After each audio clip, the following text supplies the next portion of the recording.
اگر بچپن سے ہم اپنے بچوں کو یہ سکھا دیں کہ کوئی بھی کام کریں با مقصد کریں، بے مقصد نہ کریں، تو ان کی دنیا کی زندگی بھی آباد ہوگی، ان کی آخرت کی زندگی بھی آباد ہوگی۔ 7 سال تک یہ اولادیں آزاد ہیں، جو کریں روکا نہ کرو، ٹوکا نہ کرو، کیونکہ 7 سال تک ان کا ارادہ مضبوط ہوتا ہے، 7 سال تک ان کا ول پاور مضبوط ہوتا ہے۔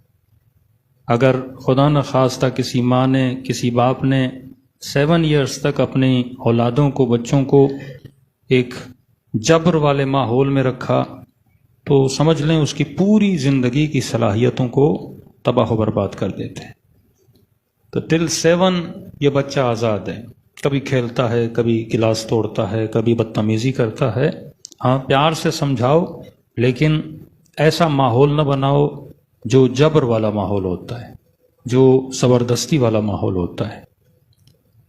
اور 7 سال سے 14 سال تک کا اب جبر کے ماحول کو پیدا کرنا شروع کر دو، الامر بین الامرین میں اس کو لانا شروع کر دو کہ ہاں کبھی تو آزاد ہے، کبھی تو مجبور ہے، اب اسے تھوڑا ڈانٹا بھی کرو، کیونکہ 7 سال کے بعد اچھے اور برے کی تمیز اس کے اندر آنا شروع ہو جاتی ہے۔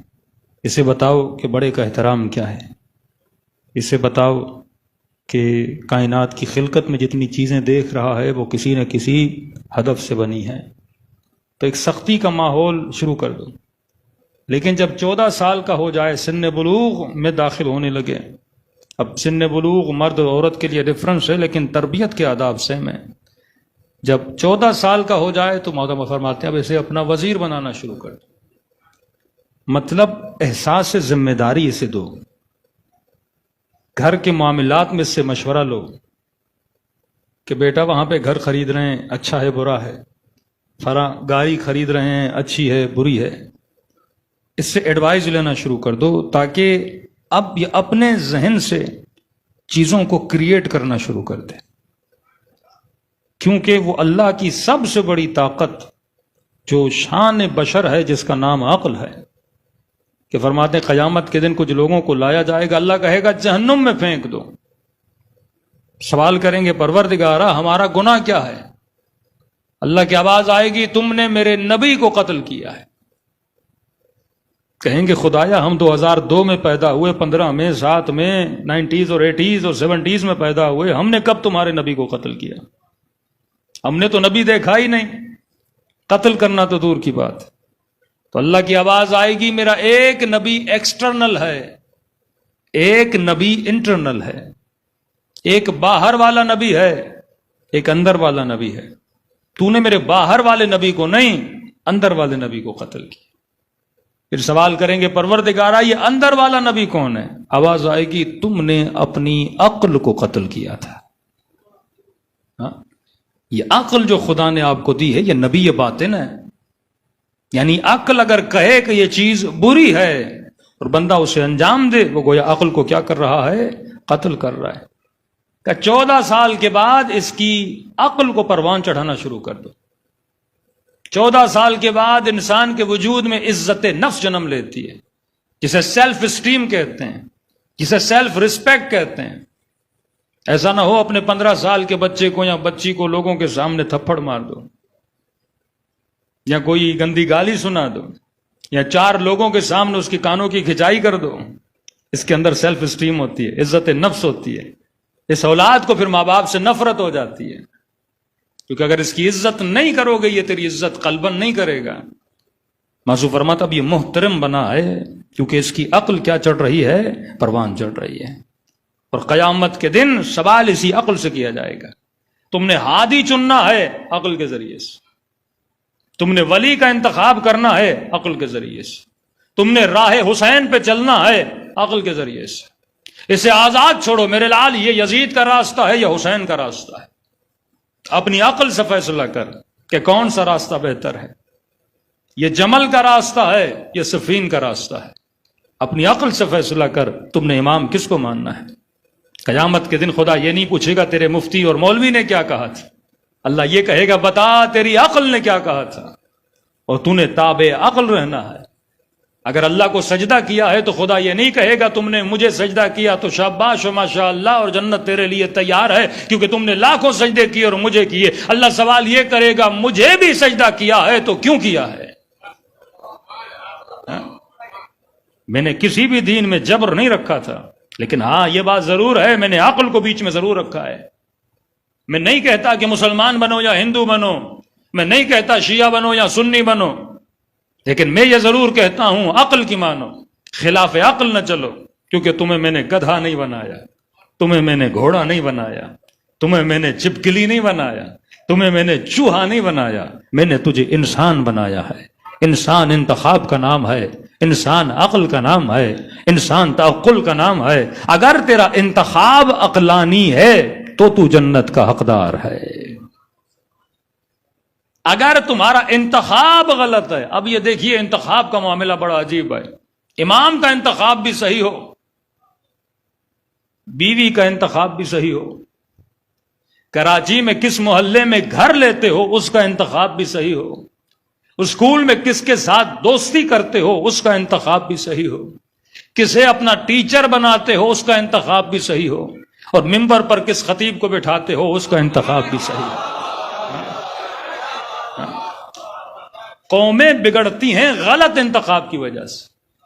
اگر تیرا انتخاب غلط ہے تمہارا راستہ غلط ہے، اگر تمہارا انتخاب صحیح ہے راستہ صحیح ہے۔ بھائی ایک بندے کو کراچی سے حیدرآباد جانا ہے، آپ سے کہا جاتا ہے کس سواری پہ جاؤ گے؟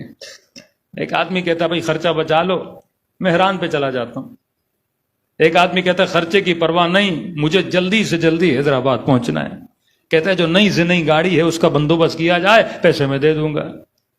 اب یہ کہتا ہے پاگل آدمی ہے، اچھی سی گاڑی پہ جا رہا ہے، 2.5 گھنٹے کا سفر ہے، چھوٹی گاڑی پہ بھی جا سکتا ہے، اور اس نے پرانے سے پرانے ماڈل کی گاڑی لی، 200 400 500 1000 کے چکر میں۔ اب جیسے کراچی سے نکلا بحریہ ٹاؤن بھی کراس نہیں ہوا، گاڑی کا ٹائر پنچر، آدھا گھنٹہ لگا ٹائر بدلنے میں، پھر آگے چلا انجن ہیٹ اپ کر گئی، گاڑی وہیں پہ رک گئی۔ 2 گھنٹے کے سفر کو طے کرتے کرتے شاید سے 6 گھنٹے لگ جائیں، لیکن اس نے انتخاب اچھی گاڑی کا کیا تو وہ جلدی سے جلدی اپنی منزل مقصود تک پہنچ گیا۔ تو اگر گاڑی کا انتخاب صحیح ہو تو تجھے حیدرآباد جلدی پہنچاتی ہے، اور گاڑی کا انتخاب غلط ہو تو حیدرآباد نہیں پہنچ پاتا۔ اب یہ بتا اگر ہادی کا انتخاب غلط ہوگا تو جنت جلدی کیسے پہنچے گا؟ جسے اپنی جنت کی گارنٹی نہیں، اور وہ چلا ہے تجھے جنت دینے کے لیے۔ انتخاب صحیح ہونا چاہیے۔ مفتی بولے اس کا انتخاب کر، مولوی بولے اس کا انتخاب کر، اللہ نے عقل دی ہے مسلمان، تو انتخاب صحیح کر۔ کسی نے کہا مولانا ہمیں بولا جاتا ہے علی کو پہلا امام کیوں مانتے، فلاں کو مان لے، علی کو کیوں مانتے ہیں؟ میں نے کہا جھگڑے کی بات ہی نہیں ہے، شیعہ کبھی لڑتا ہی نہیں ہے، شیعہ کو اللہ نے عقل دی ہے، لڑتے حیوانات ہیں، انسانات تھوڑی لڑتے ہیں، انسان عقل سے بات کرتا ہے۔ ہاں جان پہ آ جائے تو پھر انسان بھی اپنے دفاع میں لڑتا ہے۔ کوئی ایسی جنگ نہیں جس میں علی نے کہا پہلے تو تیر چلاؤ۔ یہ الزام امیر المومنین پہ جمل میں امام علی نے تھی، قطعاً امام نے کبھی تیر نہیں چلایا، پہلے تیر وہاں سے آیا، علی نے دفاع میں تیر چلایا۔ اسی طرح کربلا کا واقعہ، پہلے تیر ابن سعد نے چلایا، حسین ابن علی نے دفاع کیا۔ اسی طرح رسول کا واقعہ، رسول نے کسی جنگ میں پہلے تیر نہیں چلایا، کیونکہ جو تیر کی پہل کرتا ہے وہ حیوانیت کا ثبوت دیتا ہے، انسان اپنا دفاع کرتا ہے۔ اسی طرح کسی حیوان کو مارنے کی اجازت نہیں۔ آپ کے گھر کے 2 گلی ادھر کوئی کتا بھونک رہا ہے، آپ کو اجازت نہیں آپ اسے ماریں۔ ہاں آپ کے بچے پہ حملہ کرے، آپ پہ حملہ کرے، کوئی موذی حیوان ہو جو آپ کے بچے کو نقصان دے، کوئی زہریلا حیوان ہو، اسلام کہتا ہے اب تجھے مارنے کی اجازت ہے، وہ بھی کس میں؟ دفاع میں، ورنہ تجھے قطعاً اجازت نہیں ہے۔ تو کہتے ہیں، میں کہتا کوئی بات نہیں، آپ بول دو ٹھیک ہے، علی کو چھوڑنے کے لیے تیار ہیں، لیکن فیصلہ عقل کرے گا۔ اگر میں بہتر کو چھوڑ رہا ہوں تو کوئی ایسا لاؤ جو اس سے بہتر ہو۔ ایک کھلا چیلنج دینا آپ مسلمانوں کو کہ ٹھیک ہے ہم آج کے بعد حضرت علی کی امامت سے 10 بردار ہو جاتے ہیں، لیکن شرط یہ ہے کوئی ایسا امام لاؤ ہاں بولو عجیب مسلمان ہو، تمہارا کوئی میٹرک کا، انٹر کا، کوئی پرائمری اسکول بھی ہو نا، کوئی بندہ بولتا ہے ٹیچر مجھے اچھا نہیں لگتا، اسے چینج کر دو، تب وہ تو ٹھیک ہے ٹیچر ہٹا رہا ہوں، بہتر ٹیچر لاؤ، میرا پورا اسکول اسی سے چل رہا ہے، میرے پورے بچوں کی تعلیم یہ دے رہا ہے۔ اب کسی کے پاس یونیورسٹی ہو اور اس نے ایم اے پاس ٹیچر رکھا ہوا ہو یا P H D holder teacher رکھا ہوا ہے، اور کوئی بولے کہ نہیں اس پی ایچ ڈی والے کو ہٹاؤ، آپ بولو ٹھیک ہے میں ہٹانے کے لیے تیار ہوں، اور بولے دیکھو یہ میٹرک فیل والا ایسے رکھ لو۔ کوئی دنیا کی کوئی یونیورسٹی دیکھی ہے جو پی ایچ ڈی ہولڈر کو ہٹا کے میٹرک فیل کو رکھ دے؟ اور تم ہمیں بولتے ہو باب مدینۃ العلم کو ہٹاؤ۔ بھائی کوئی تو ایسا لاؤ جس کا علم علی سے بہتر ہو، یاد کوئی تو ایسا لاؤ جو بہادری میں علی سے زیادہ ہو، حسب میں علی سے بہتر ہو، نسب میں علی سے بہتر ہو۔ کمال علی ابن ابی طالب یہ ہے کہ ولادت کعبے میں،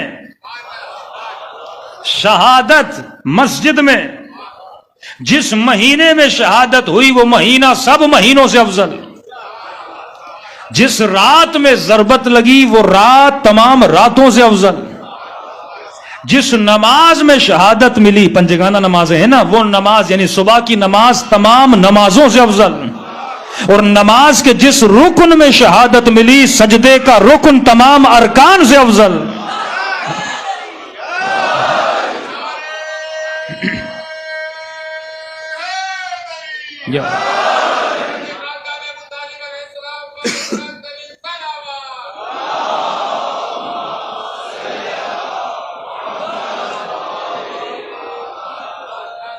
تو اللہ نے انسان کو عقل دی ہے، انتخاب کیا ہونا چاہیے؟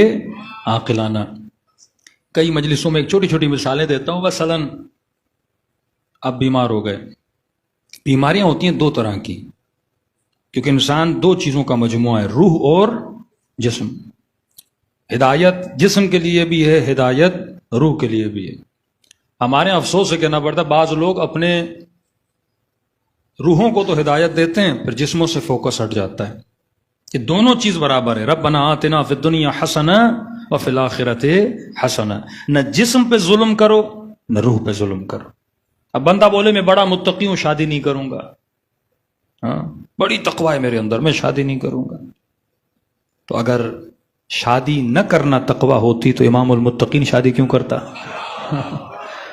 تو کبھی علی سے آگے بڑھنے کی کوشش نہیں کرنا۔ زندگی وہ جو ہے بیت الصلاۃ، میں بڑا متقی ہوں میں شادی نہیں کروں گا، میں کاروبار نہیں کروں گا، کام وام نہیں کروں گا، بس مصلی پہ جا کے صبح سے شام تک مصلی پہ بیچوں گا۔ تو پھر مولا علی کھیتی باڑی کیوں کرتے تھے؟ پھر مولا میثم تمار کی ریڑھی پہ کیوں بیٹھتے تھے؟ پھر مولا کپڑے کیوں خریدتے تھے؟ یہ سارے کام علی بن ابی طالب کرتے تھے۔ بچوں کے ساتھ باتیں کرنا، بیوی کے ساتھ وقت بتانا، مومنوں کے ساتھ وقت بتانا۔ نصف العقل المعاش بالناس، مولا فرماتے ہیں آدھی عقل لوگوں کے ساتھ ڈیلنگ ہے۔ میں نے ایسے پروفیسر دیکھے ہیں جو آئی کیو لیول بہت چھوٹا تھا ان کا، کیونکہ صبح سے شام تک لائبریری کے کیڑے بن گئے، پروفیسر ہیں ماشاءاللہ، بہت اچھی فزکس پڑھاتے ہیں، بہت اچھی میتھمیٹک، بہت اچھی انگلش، لیکن معاملات بیچاروں کے عوام کے ساتھ کچھ بھی نہیں۔ یعنی ایک سادہ سا رکشے والا بھی پاگل بنا کے گھر چھوڑ دے اس کو۔ ایسے پھر پروفیسر کا فائدہ کیا؟ ایسے پی ایچ ڈی ہولڈر کا فائدہ کیا؟ تم نے صرف کتابوں میں نہیں گھسنا، تم نے علم حاصل کرنا ہے، پھر عوام کے ساتھ آ کے اس کی ڈیلنگ بھی کرنی ہے۔ بچوں کو ڈل نہیں بناؤ، ایک کنٹرولڈ ماحول میں رکھو۔ وہ آدمی جسمانی اعتبار سے بھی جلدی بیمار ہوتا ہے۔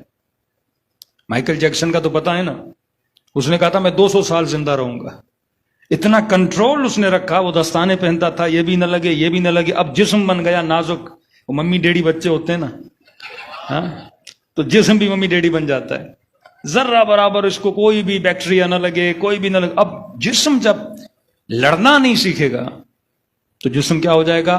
ہلکے سے ہلکا وائرس بھی آئے گا، بندہ کیا ہو جائے گا؟ بیمار ہو جائے گا۔ تو جسم روح کا معاملہ وہی ہے۔ اب ایک بچے نے کبھی گناہ دیکھا ہی نہیں، مثلاً آپ نے وہ گناہ کی بستی سے بیچارہ گزرا ہی نہیں، اسے پتہ ہی نہیں گناہ ہوتا کیا ہے، اب اچانک اس کو یونیورسٹی میں بھیجا، یہ تو بیچارہ پاگل ہو جائے گا۔ یعنی گھر کا ماحول پورا دیندار اور اچانک یونیورسٹی گیا پوری بے دینی. اب یہ بچہ کیا ہو جاتا ہے؟ کنفیوز. اب اس کا مطلب نہیں آپ گھر میں بے دینی پھیلائیں، اس کا مطلب یہ نہیں ہے. مطلب اسے بتائیں میرے لال دنیا میں کیا ہو رہا ہے، چور کس طرح چوری کرتا ہے، لوگ کس طرح دھوکہ دہی. امام فرماتے ہیں سب سے بڑا استاد تجربہ ہے. اگر تو نے معاشرے کی ٹھوکریں کھائی ہیں بچے کو بتا، اگر تو نے معاشرے کی گندگیوں کو دیکھا اسے پہلے سمجھا کہ میرے لال ایسا نہیں ہو تو وہ غلطی کرے جو غلطی میں کر چکا ہوں یا میرے دوست کر چکے ہیں. اسے فائدے بتا، اسے نقصان بتا. اسی طرح جسم کو اگر جتنا بچایا جاتا ہے، جیسے اس کو ہلکی پھلکی بیماری لگتی ہے بندہ مر جاتا ہے. کرونا میں سب سے زیادہ ایرانی مرے کیونکہ ایرانیوں میں صفائی بہت ہے، محتاط بہت ہے. ہم جب تھے کرونا کے دنوں میں تو وہ جو اے ٹی ایم کی مشین ہے نا اس کو بھی وہ ہاتھ نہیں لگاتے تھے، ہاتھ میں کارڈ لیتے تھے اور کارڈ سے اے ٹی ایم کی مشینوں پہ اتنے ڈر گئے. اور سب سے زیادہ ان کی باڈی کیا ہوئی؟ افیکٹ ہوئی. اٹلی سب سے زیادہ افیکٹ ہوا اور پاکستانیوں کو پرواہ ہی نہیں تھی. ہاں، کیونکہ آپ نے ہر طرح کا برگر، ہر طرح کے چھولے، ہر طرح کی پوری، ہاں جب سی وی یو پہ گئے تو آپ نے کھا لی تھی، تو وہ سارے وائرسز آپ کی باڈی میں جا. اب اس کا مطلب نہیں ہم گندگی میں رہیں، مطلب یہ نہیں ہے، لیکن کچھ اسلامی چیزیں ہیں ذرا ان پہ غور کریں. تو یہ تو آج ثابت ہو رہا ہے نا جو اہل بیت نے اتنے سال پہلے بتایا تھا. ایک الگ ٹاپک ہے، اللہ نے زندگی دی تو کبھی ہم علم الابدان پہ کشرا ہونا چاہیے کہ جسموں کی بقا کے لیے اہل بیت نے کتنے فرامین پڑھے. آج افسوس ہوتا ہے، ایک بیچارہ اس دن اورنگی گیا، پتہ نہیں کورنگی، تو وہاں کوئی 28 سال کا جوان 4 بچے کا مولانا اٹیک سے مر گیا. بالکل ینگ بچہ تھا، مر گیا. کیونکہ ہم اپنے جسموں کا جب خیال نہیں کریں گے نا، اب اللہ تو نہیں مارتا نا، ہم خود بے-احتیاطیاں کر کے اپنے جسم کو تباہ. روح اور جسم کا میلاب بڑا عجیب ہے. اگر جسم صحت میں نہیں تو روح بھی سکون میں نہیں ہے. اگر آپ کا جسم صحیح سالم میں بندہ نماز بھی پڑھے گا تو مزہ آتا ہے. اب آپ کو بخار ہو، گلے میں تکلیف ہو، کھانسی ہو تو نماز میں بھی انسان کو مزہ نہیں آتا کیونکہ ڈسٹرب کر رہا ہوتا ہے نا جسم. آپ کی ٹی وی پہ تصویر صاف تب آتی ہے جب اینٹینا کی وائر صحیح لگی ہوئی ہو نا. اب اینٹینا کی وائرنگ صحیح نہیں ہو، آج کے اینٹینا کا زمانہ نہیں ہے، لیکن اگر وائر اس کے صحیح نہ ہو تو بار بار تصویر کیا ہوتی رہتی ہے؟ خراب ہوتی رہتی ہے. آپ کے موبائل میں اگر کوئی ویڈیو دیکھتے ہو، اگر انٹرنیٹ کے سگنل صحیح نہ آ رہے ہوں تو ویڈیو بفرنگ کرتی رہتی ہے، بار بار ڈسٹرب ہوتے ہو، رک جاتی ہے پھر چلتی ہے، رک جاتی ہے پھر چلتی ہے. لیکن وہاں سے پیچھے اگر سگنل بہت ٹائٹ آ رہے ہوں تو آپ کی تصویر بھی نہیں رکتی. اسی طرح روح اور جسم کا معاملہ ہے. عبادت روح سے انجام نہیں دی جاتی، عبادت جسم سے انجام دی جاتی ہے. ثواب جسم سے کمایا جاتا ہے، حلال و حرام جسم سے کمایا جاتا ہے، آوازیں کانوں سے سنی جاتی ہیں، قرآن زبان سے پڑھا جاتا ہے، زیارت انہی آنکھوں سے کی جاتی ہے. فائدہ روح لیتا ہے لیکن سب کچھ تو جسم کر رہا ہے. اب ایک آدمی مثلا اوبر یا کریم میں کام کرتا ہے تو کمائی تو گاڑی کے ذریعے چلا آپ رہے ہو، لیکن کما کون رہا ہے؟ گاڑی کے ذریعے. اب گاڑی خراب کر دو گے تو کمائی گئی. آپ صحیح سالم بیٹھے ہوئے ہٹے کٹے اور گاڑی ہٹی کٹی نہیں ہے تو آپ کیسے کماؤ گے؟ تو اپنا بھی خیال کرنا ہے، گاڑی کا بھی خیال کرنا ہے. اب ایسا نہیں دن سے شام تک گاڑی کو پوچھا لگا رہا ہے اور خود کھانا ہی نہیں کھا رہا، اس چکر میں کہ زیادہ سے زیادہ گاڑی چلاؤں، زیادہ سے زیادہ بونس ملے، زیادہ سے زیادہ پیسے ملے، اور خود نے کھانا نہیں کھایا، بندہ بیمار ہو کے سو گیا، تو ٹھیک ٹھاک گاڑی آپ کے کام کی نہیں رہے گی. تو جب دونوں سالم ہو، یعنی چلانے والا بھی سالم ہو اور جسے چلایا جا رہا ہے وہ بھی سالم ہو، تو پھر بنتا ہے ربنا آتنا فی الدنیا حسنہ وفی الآخرۃ حسنہ. پھر نتیجہ ہے وقنا عذاب النار.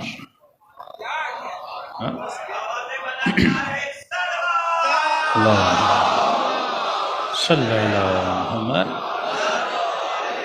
اب ایک حدیث کا ایک نقطہ کہ انشاءاللہ اگر زندگی رہی تو دین کو اگر ہم پریکٹیکلی اپنی زندگی میں اپلائی کریں اور سائنٹیفکلی اس کے فائدے بھی دیکھے جائیں تاکہ لوگوں کو پتا چلے دین کا فائدہ کتنا ہے. آپ کو یاد ہے پہلے ہم سبیلیں لگاتے تھے تو سبیلوں پہ گلاس رکھتے تھے، ہاں سارے مومنین آتے تھے، اس نے بھی گلاس میں پانی پیا، اس نے بھی گلاس میں پانی پیا، پیتے تھے. اور آج ایک نئی رسم چلی، بھائی جھوٹا نہیں پینا. سب انگریز کے بچے بن گئے نا کہ جھوٹا نہیں پینا.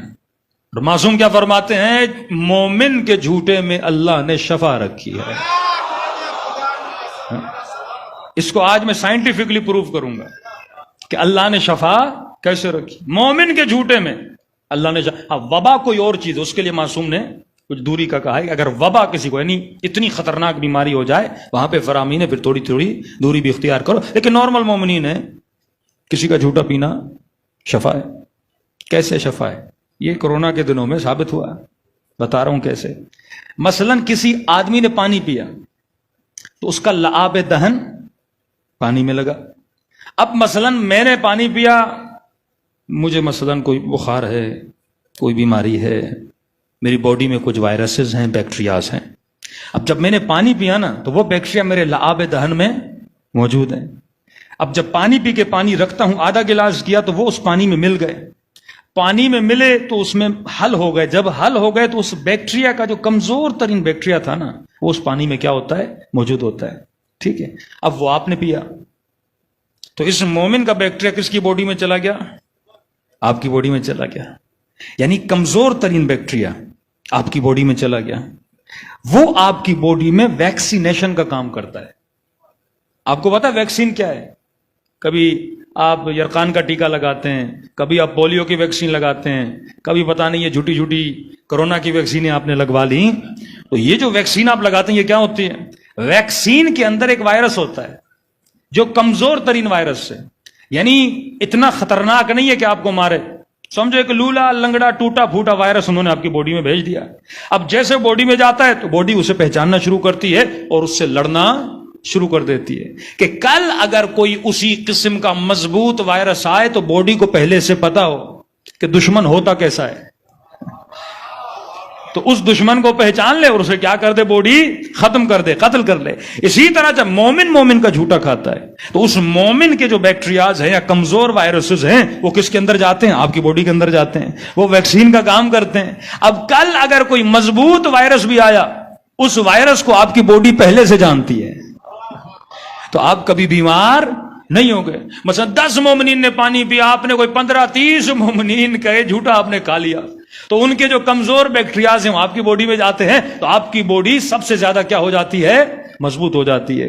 مثلا ایک آدمی صرف ایران گیا ہے تو اسے پتا ہے ایران کے معاملات کیا ہوتے ہیں، وہاں کے ڈرائیورز کیسے ہوتے ہیں، ہوٹل والے کیسے ہوتے ہیں، کسی کو لوٹنا ہو تو لوٹا کیسے جاتا ہے، عراقی. اب ایک آدمی عراق بھی گیا، ایران بھی گیا، UK بھی گیا، یورپ بھی گیا. اب اسے سب ملکوں کا تجربہ ہے کہ کس ملک میں کیسے چلا جاتا ہے. اسی طرح جب آپ کثرت سے کسی مومنین کا سبیل کے ذریعے مختلف ہے، یہ جسم بھی ایک پورا نظام ہے، یہ پورا عالم ہے، تو آپ کا جسم بھی مختلف وائرسز کو پہچان لیتا ہے اور آپ کے لیے وہ باعث شفا بن جاتا ہے.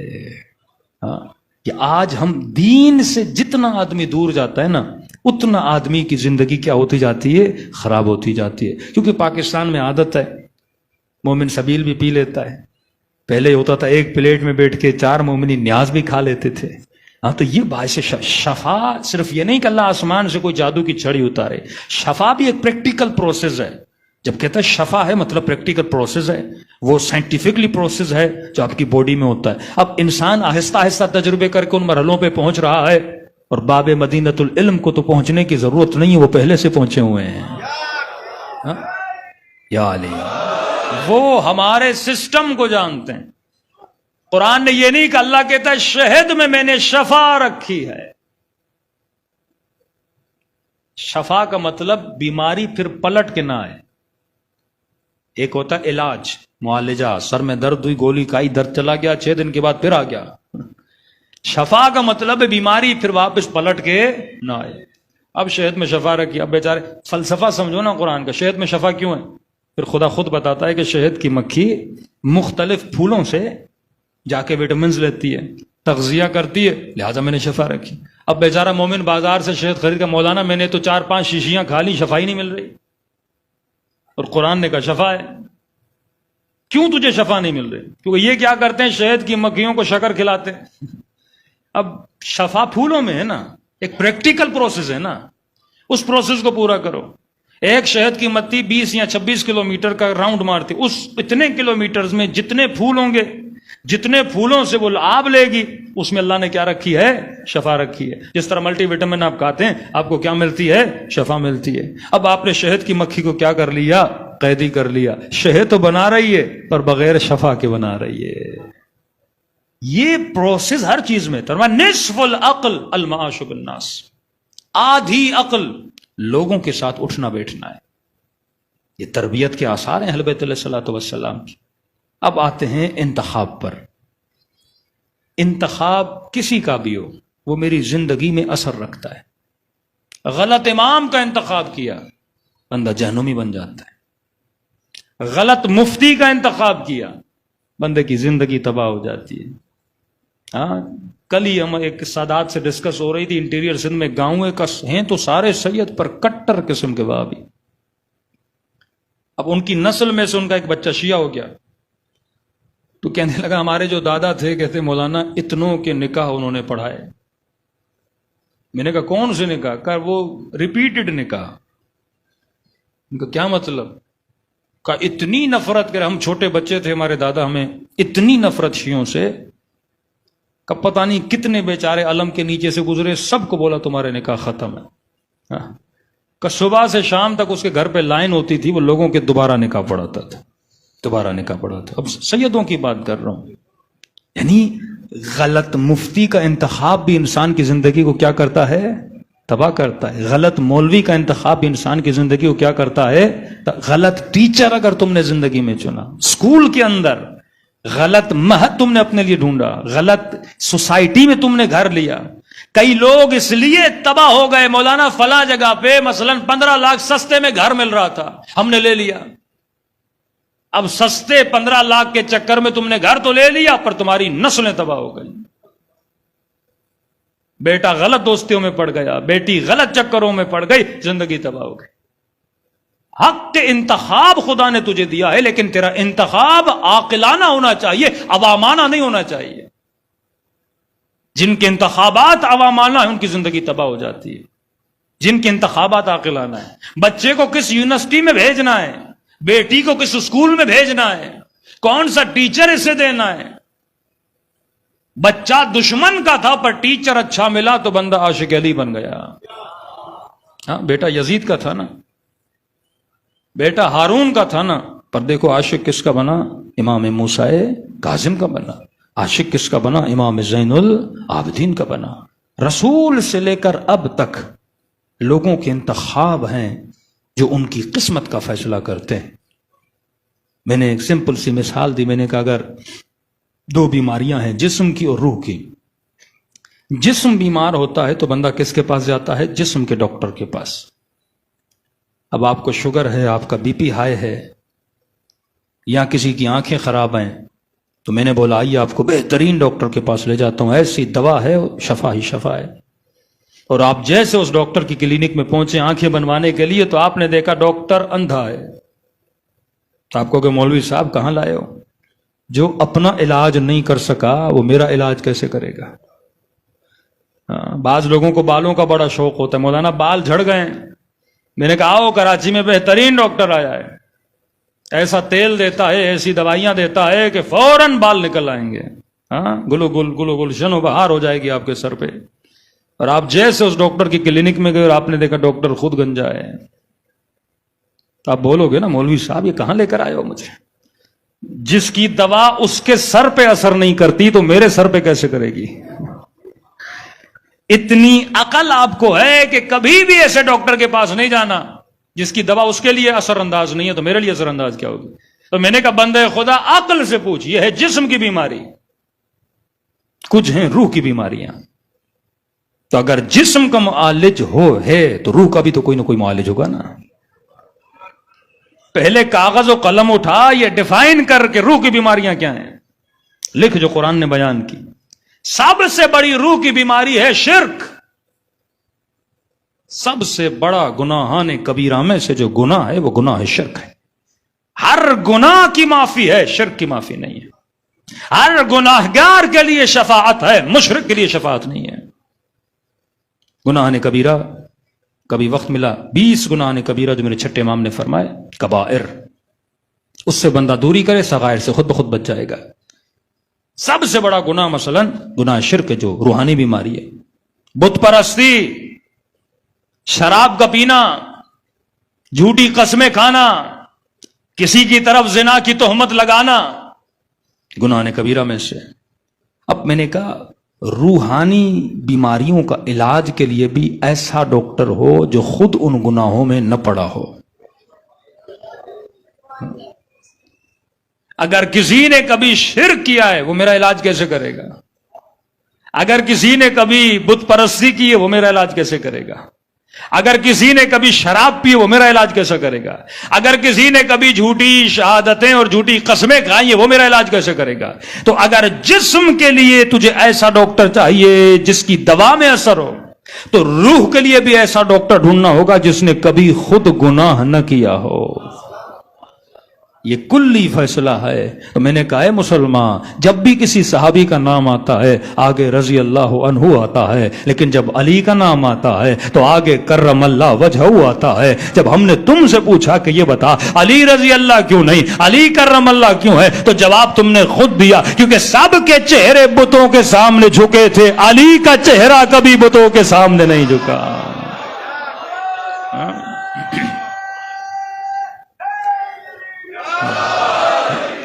تو عقل کا فیصلہ ہے روح کے لیے بھی ایسا حکیم ہو جو خود بیمار نہ ہو، اور اسی کو ہم معصوم کہتے ہیں. امامت کے لیے، خلافت کے لیے شرط عصمت ہے. ایسا ہادی لاؤ جس نے خود گناہ نہ کیا. اس کی دلیل ہے کہ عیسیٰ کو نبوت گہوارے میں ملی. رسول کو کہا اپنی نبوت کا اعلان 40 سال کے بعد کرنا. کہ کیوں یہ صاحب شریعت ہے، یہ صاحب حکومت ہے، یہ صاحب دین ہے. کہا اے محمد پہلے خود کو ثابت کرو پھر مجھے ثابت کرواؤ. 40 سال تک کسی نے نبی پہ کسی گناہ کی تہمت نہیں لگائی. اب جب یہ محمد بولے گا نا کوئی خدا ہے، کسی نے نہیں بولا یہ جھوٹا ہے، الیاذ باللہ. ہاں یہ کہتے تھے ساحر ہے، یہ کہتے تھے مجنون ہے، جادوگر ہے، لیکن کبھی کسی نے نہیں کہا کہ محمد جھوٹ بولتا ہے. سب کہتے تھے یہ صادق ہے، یہ امین ہے، یہ سچا ہے. جب رسول نے بولا نا شراب نہ پیو، کسی نے یہ نہیں کہا الیاذ باللہ آپ پیتے تھے، آج ہمیں منع کر رہے ہو. کہ 40 سال خود کو ثابت کر. ہر اس چیز کا حکم دیا جو رسول نے خود نہیں کیا تھا. اب سوال رسول کے بعد بھی مسند پہ وہ بیٹھے نا جس نے کبھی یہ سارے کام نہ کیا ہوں. تو وہ ڈھونڈنے کے بعد بھی اگر تجھے کوئی ملے گا تو علی اور اولاد علی ملے گی. ہاں، جنہوں نے زندگی میں، اور صرف مولا علی نہیں، جناب جعفر طیار، یہ اہل سنت کی کتاب میں موجود ہے. جناب جبرائیل نازل ہوئے اور اللہ نے کہا کہ اے میرے حبیب جعفر کا شکریہ ادا کرو. کیا مقام ہے کہ حبیب جعفر کو کہو کہ تیرا خدا تیرا شکریہ ادا کرتا ہے. ہاں، نسبت علی سے ہے نا. تو جب رسول نے کہا کہ جعفر خدا نے پیغام بھیجا وہ تیرا شکریہ ادا کرتا ہے، کہ رسول خدا میرا شکریہ کیوں؟ کہ اللہ کہتا ہے تم نے ایام جاہلیت میں بھی اسلام کی پاس رکھی. 2-3 کام تھے جو جناب جعفر نے اسلام کے آنے سے پہلے بھی نہیں کی. کہ جعفر تیرا شکریہ تو نے کبھی زنا نہیں کی، جعفر تیرا شکریہ تم نے کبھی شراب نہیں پی، جبکہ ابھی حرمت کا حکم نہیں آیا تھا لیکن تم نے کبھی نہیں پی. کہ جعفر تیرا شکریہ تم نے کبھی کسی بت کو سجدہ نہیں کیا. تو جب جعفر طیار نے کسی بت کو سجدہ نہیں کیا تو ابو طالب کیسے سجدہ کر سکتے؟ یہ خود ان کی کتابوں میں موجود ہے. فضائل جناب جعفر طیار کہ اللہ تجھے انعام یہ دے گا کہ تجھے جنت میں 2 پر عطا کرے گا. ہاں، خدا شکریہ ادا کرتا ہے. جناب جعفر نے کہا خدایا یہ میں سارے کام کیسے کرتا، میری عقل نے مجھے منع کیا تھا. آج کوئی بھی کام خلاف عقل ہو نا وہ گناہ ہے. یہ مت سمجھو کہ مولانا بتائیں کہ جھوٹ بولنا گناہ ہے، ظلم کرنا گناہ ہے، یتیم کا حق کھانا گناہ ہے. یہ تو اور ہے. کوئی بھی ایسا کام جسے آپ کو آپ کی عقل روکے. عقل دنیاوی نہیں، عقل اخروی ایک الگ بحث ہے. ایک مرتبہ عقل دنیا بولتی ہے یہ کام کرو فائدہ ہے، لیکن عقل اخروی بولتی ہے یہ کام نہ کرو نقصان ہے. عقل کا مطلب ہر وہ کام جو میری قبر و قیامت کو کیا کرے، نقصان دے، یا میرے جسم کو کیا دے، نقصان دے، اس کام کو کرنا اہل بیت نے کیا کیا ہے، منع کیا ہے. کربلا میدان عقل ہے. دو عقول ہیں، عقل دنیاوی یزیدیوں کے پاس تھی، اور عقل اخروی یا عقل معاد جو امام حسین کے پاس تھی۔ لوگ کہتے تھے یا علی امیر شام بڑا ہوشیار ہے، جنگیں جیت گیا، سارے ملک آپ سے لے لیے۔ امام فرماتے ہیں اسے عقل نہیں کہتے، اسے مکر کہتے ہیں۔ العقل ما عبد بہ الرحمن، عقل مند اپنی عقل سے رحمان کی عبادت کرتا ہے، شیطان کی عبادت نہیں کرتا۔ کربلا والوں نے اپنی عقلوں سے اللہ کی عبادت کی، اور یزیدیوں کی عقل نے دنیا کی خاطر انہیں قاتل حسین بنا دیا۔ ایک امام نہیں، 11 اماموں کو شہید کر دیا گیا۔ یہ منحرف امتوں کی نشانیاں تھیں کہ جنہوں نے اپنے نبیوں کو مارا، ہادیوں کو مارا۔ یہ حدیث رسول ہے کہ میری امت بھی وہی کرے گی جو بنی اسرائیل نے اپنے ہادیوں سے کیا تھا، الساع بالساع، یعنی ہو بہو جو کام بنی اسرائیل نے کیے میری امت کرے گی۔ بنی اسرائیل نے حضرت یحییٰ کا سر قلم کیا، میری امت میرے حسین کا سر قلم کرے گی۔ بنی اسرائیل نے ناقہ صالح کو کاٹا، میری امت بھی اپنے ہادیوں کو کربلا میں کاٹے گی۔ جو ان کی ہدایت کے لیے آئیں گے انہی کے ساتھ ظلم کرے گی۔ میری امت نے موسیٰ کی امت نے ہارون کو جھٹلایا، میری امت علی کو جھٹلائے گی۔ موسیٰ کے جانے کے بعد وہ پھر سے بت پرستی کی طرف چلے گئے۔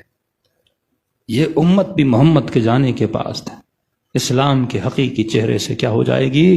پلٹ جائے گی۔ کتنا فاصلہ تھا رسول میں اور حسین ابن علی میں، 50-60 سال کا بھی فاصلہ نہیں ہے، لیکن ایسا کیا ہوا امت کو کہ خود تیر لے کر آئی۔ جناب ہانی ابن عروہ فرماتے ہیں کوفے کی لوہے کی بازار میں، آہن گرا کی بازار میں پوری رات تلواریں تیز ہو رہی تھیں، کسی دشمن خدا سے لڑنے کے لیے نہیں، نبی کے نواسے حسین کے لیے تیز کی جا رہی تھی۔ نیزے، تیر، تلوار، تبر، یہاں تک کہ میرے امام زین العابدین نے اپنے کسی صحابی کو روتے ہوئے کہا، اس نے پوچھا کہ مولا امام حسین کے بدن پہ زخم کتنے تھے؟ کسی بیٹے سے کوئی پوچھے نا زخم کتنے تھے؟ کسی روایت کے مطابق آج کی رات امام حسن عسکری کی شہادت کی رات بھی ہے، آج پرسہ امام زمانہ کو بھی دو، لیکن میں کہوں گا مولا امام زمانہ آپ کے بابا کے بدن پہ کتنے زخم تھے؟ آپ بھی یتیم ہوئے، سجاد بھی یتیم ہوئے۔ میرے مولا فرماتے ہیں کہ 1000 سے زیادہ زخم تھے میرے بابا حسین کے بدن پہ۔ کہتے ہیں اس نے چپ کر کے سنا، چند دن کے بعد پھر واپس آیا۔ کہتے ہیں مولا میں نے آپ کے جملے پہ بڑا غور کیا کہ مولا حسین کے بدن پہ 1000 سے زیادہ زخم تھے۔ مولا میں نے جسم کو دیکھا اور سوچا، اس نتیجے پہ پہنچا ہوں بدن انسان پہ اتنی جگہ نہیں کہ اس پہ 1000 زخم آئیں۔ مولا بدن چھوٹا ہے۔ کہتے امام رونے لگے، فرمایا تو صحیح کہہ رہا ہے، بدن پہ اتنی جگہ نہیں کہ 1000 زخم آئے۔ کہ مولا پھر 1000 زخم کیسے تھے؟ فرمایا ربح علی ربح، ایک زخم پر دوسرا زخم تھا۔ جہاں کسی نے تلوار کا وار کیا نا، وہیں پہ کسی ظالم نے پتھر مارا، جہاں پہ کسی لئی نے نیزہ مارا نا، وہیں پہ کسی ظالم نے پھر تیر سے وار کیا۔ کہ 1000 زخم سے زیادہ زخم تھے۔ تبھی کہا لا یوم کہ یومک یا ابا عبداللہ، ہر امام شہید ہوا لیکن کجا شہادت حسین، اور کجا فرزندان حسین کی شہادت۔ ہاں امام زمانہ آپ بھی یتیم ہوئے، لیکن آپ کے بابا کے بدن پہ زخم نہیں تھے۔ تھوڑی دیر کربلا آئیے، حسین کے بدن کو دیکھیے، آپ نے بڑی شان سے اپنے بابا کا جنازہ اٹھایا۔ ذرا کربلا آئیے، زین العابدین کو دیکھیے، حسرت بھری نگاہوں سے دیکھ رہے تھے، میں بابا کو دفن بھی نہیں کر پا رہا۔ یہاں تک کہ بی بی زینب فرماتی ہیں یہاں ہم گھوڑوں اور سواری اور اونٹوں پہ سوار تھے، یہاں یزیدیوں نے لاشوں پر گھوڑے دوڑانا شروع کر دیے۔ فرماتی ہیں جب یہ منظر زین العابدین نے دیکھا چہرہ دودھ کی طرح سفید ہو گیا، لگا اس رہا تھا ابھی زین العابدین کے بدن سے روح نکل جائے گی۔ بی بی فرماتی ہے جب یہ منظر میں نے دیکھا نا، میں نے خود کو اونٹ سے زمین کی طرف گرانا شروع کر دیا کہ زین العابدین کی نگاہیں حسین کے بدن سے ہٹیں اور زینب پر پڑیں، کیونکہ اگر 10 منٹ اور زین العابدین دیکھے گا تو شاید زندہ نہ رہ پائے، دلوں کو کربلا لے جائیں۔ پرسادے اپنے امام زمانہ کو۔ آج ایک تقابلی مصائب تھوڑا پڑھوں گا امام زمانہ کی یتیمی پہ اور بی بی سکینہ کی یتیمی پہ۔ مولا جب یتیم ہوئے تو 5 برس کے تھے، سکینہ جب یتیم ہوئی تو 4 برس کی تھی، لیکن کہاں امام زمانہ آپ کی یتیمی اور کہاں حسین کی ننھی سی سکینہ کی یتیمی۔ السلام علی الحسین وعلی علی ابن الحسین وعلی اولاد الحسین وعلی الصحابہ۔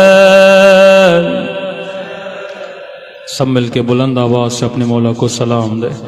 السلام علی الحسین وعلی علی ابن وعلی اولاد وعلی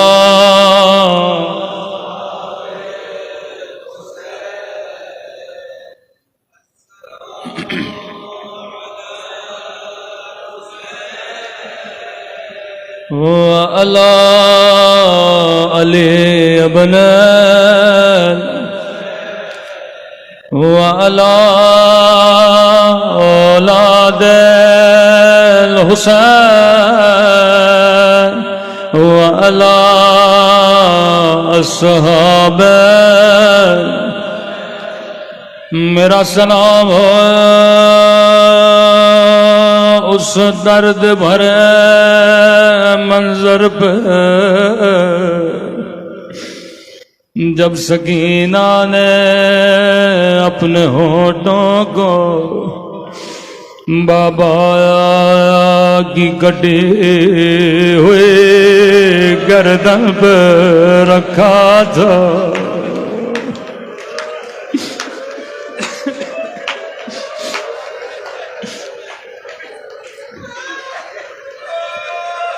امام زمانہ یقیناً آپ نے بھی آخری لمحوں میں بابا کو بوسہ دیے ہوں گے، لیکن آپ نے بابا کا سر دیکھا، آپ کے بابا کا بدن سالم تھا، لیکن مقتل کے جملے گئے یہ جب یہ بچی گودی قتل گاہ میں پہنچی، جگہ جگہ لاشیں بکھری ہوئی تھی۔ وہ سکینہ جو بابا کے سینے پہ سونے کی عادی تھی، لیکن سکینہ کو کہیں بابا نظر نہیں آیا۔ کبھی دائیں دیکھے کبھی بائیں دیکھے، بابا کیسے پہچان میں آتا؟ کیونکہ حسین کے بدن پہ سر موجود نہیں تھا اور بدن پہ لباس موجود نہیں تھا۔ بچی ڈھونڈ ڈھونڈ کے تھک گئے، روکے گا میرے غریب بابا، میرے پیاسے بابا۔ ایک مرتبہ کٹی ہوئی گردن سے آواز آئی الیہ الیہ، او میری یتیم بچے بابا کے قریب آ۔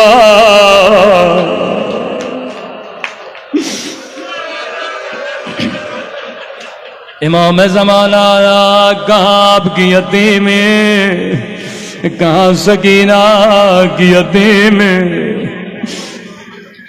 مولا جب آپ یتیم ہوئے، خدا کا شکر ہے کسی نے آپ کو تماچے نہیں مارے۔ جب آپ یتیم ہوئے کسی نے آپ کو تادیاں نہیں مارے، لیکن یہ بچی جب بابا کی کٹی ہوئی گردن پہ دیکھتی تھی، رو کے کہتی تھی بابا تو نے تو کہا تھا یتیموں کے سروں پہ ہاتھ پھیرا جاتا ہے، یتیموں کو سینے سے لگایا جاتا ہے، لیکن بابا میں جب سے یتیم ہوئی ہوں کسی نے مجھے سینے سے نہیں لگایا، بابا شمر نے مجھے تماچے مارے، بابا ظالم نے میرے در اتار، او میرے غریب بابا ذرا آنکھیں کھولو، ذرا میرے زخمی رخساروں کو دیکھو۔ بابا تیری سکینہ کے رخسار چھوٹے تھے، لیکن بابا شمر کا ہاتھ بڑا تھا۔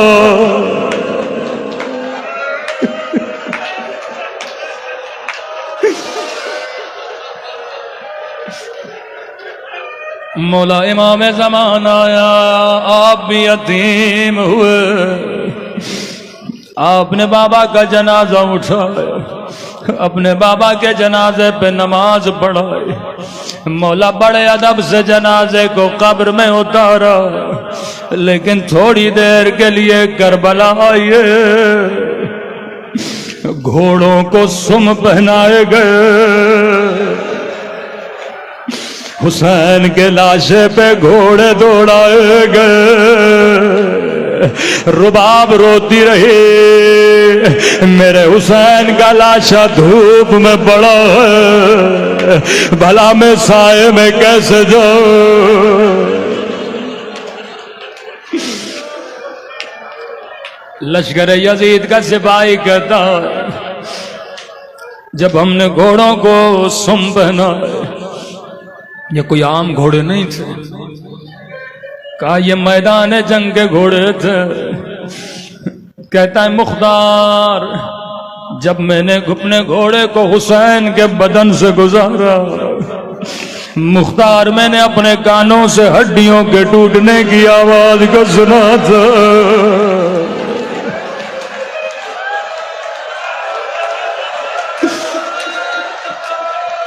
امام زمانہ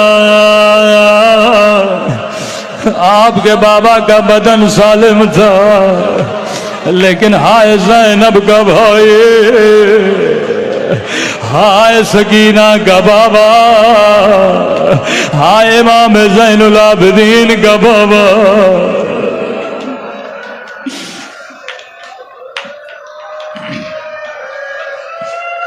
ایک مختصر روایت اور زحمت کو تمام کروں۔ بڑے غیرت مند ہو، سب سے زیادہ امام حسین کو تکلیف کہاں ہوئی؟ اکبر کا لاشا اٹھایا، قاسم کے کٹے ہوئے گوشت کے ٹکڑے اٹھائے، اپنے علی اصغر کے ننھی سی لاشے کو اٹھایا، عباس کے کٹے ہوئے بازو اٹھائے۔ کہتے ہیں آخری منزل جب مولا حسین کا بدن خاک کربلا پہ تھا، خیمے کے در سے زینب دیکھ رہی ہے، امام سجاد دیکھ رہے ہیں۔ یہ آپ نے بھی سنا کہ مولا حسین کی شہادت سجدے میں ہوئی، میں نے بھی سنا ہوا تھا، لیکن کسی مومن نے امام زین العابدین سے پوچھا مولا ہم اکثر سنتے ہیں حسین کا بدن تیروں پہ تھا، کہ مولا جو بدن تیروں پہ ہو بھلا وہ بدن سجدہ کیسے کرے؟ زمین نیچے ہے، تیر زمین سے اوپر تھے۔ امام نے فرمایا میرے بابا نے دونوں ہاتھوں سے مٹی جمع کرنا شروع کی۔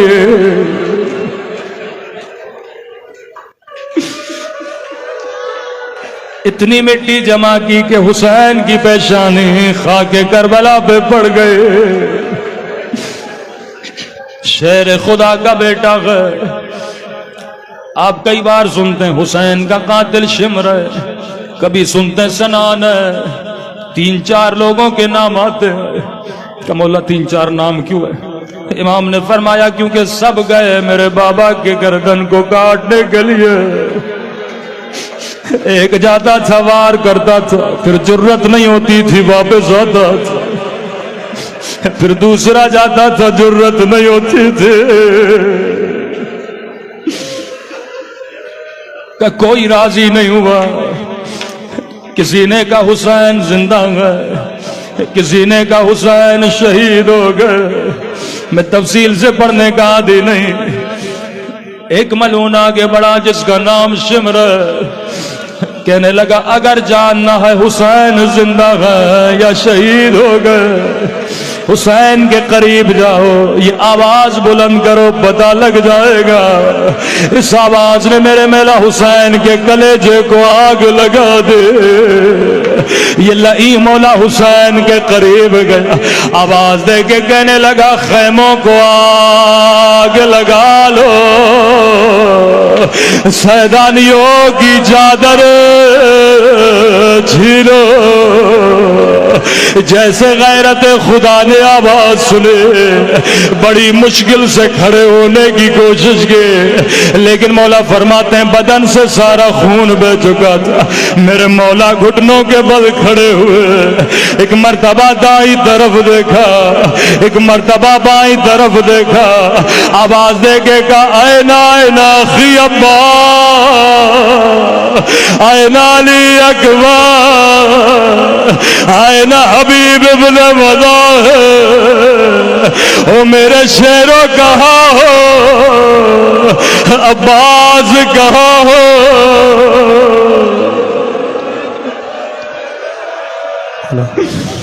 جو لاشا جہاں پڑا تھا اس نے تڑپنا شروع کیا۔ ایک مرتبہ روکے گا میرے شیروں میں تجھے اپنے لیے نہیں بلا رہا، اور زینب کی چادر خطرے میں،